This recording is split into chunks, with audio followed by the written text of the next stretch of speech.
Hey there, and welcome to your Labs Online tutorial. In this tutorial, we are going to show you some of the basic information on how to use Microsoft Labs Online, or MLOs. That's part of your mock on demand.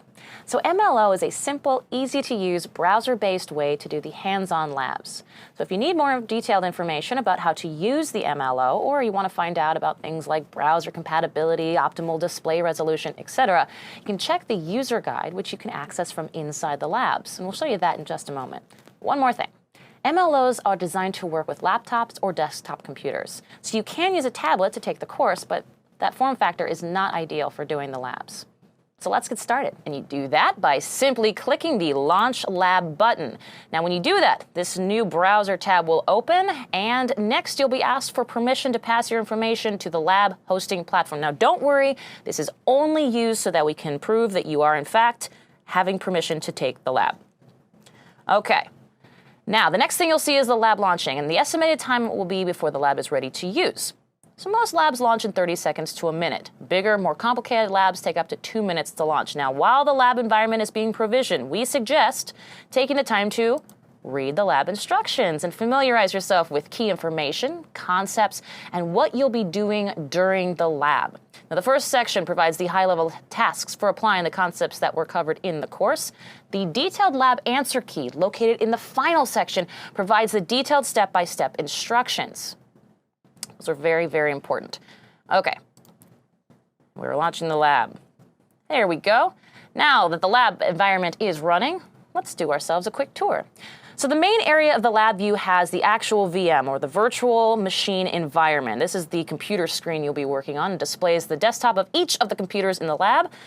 At the top of the left-hand side, you will see the course information right here.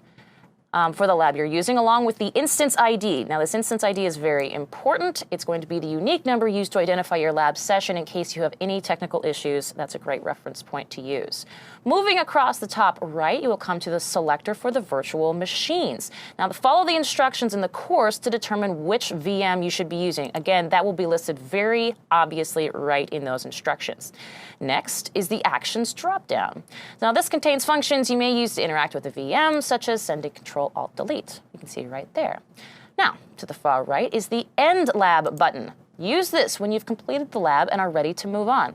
So it's important to note that once you end the lab, all of your work will be lost. So if at any time you get stuck or need to reset the virtual environment, you can simply press that End Lab button and relaunch the module.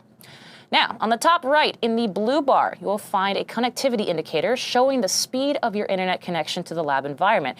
You can click this drop-down arrow to see the actual speed. Let's try it now. And refresh. Excellent.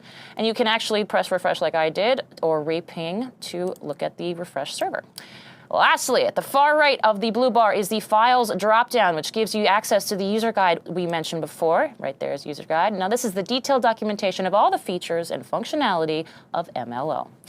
Now, depending on your workspace, you may want to take the lab environment to full screen. Get rid of some of the controls so you have lots of space to work in. Make sure it's nice and focused. To do that, simply click the blue up arrow at the top and middle of the lab viewer. When you're ready to see the controls again, just click that down arrow. Bam.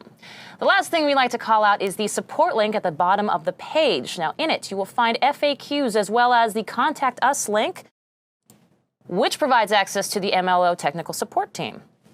Okay, so this is a great time to remind you that most of the issues users encounter occur when the lab steps are not followed correctly. So make sure you review all the information in the high-level lab scenario, as well as each lab answer key before contacting support. So a technical issue might be the lab desktop failing to show, but that rarely happens, so take the time to double-check the lab steps before contacting support.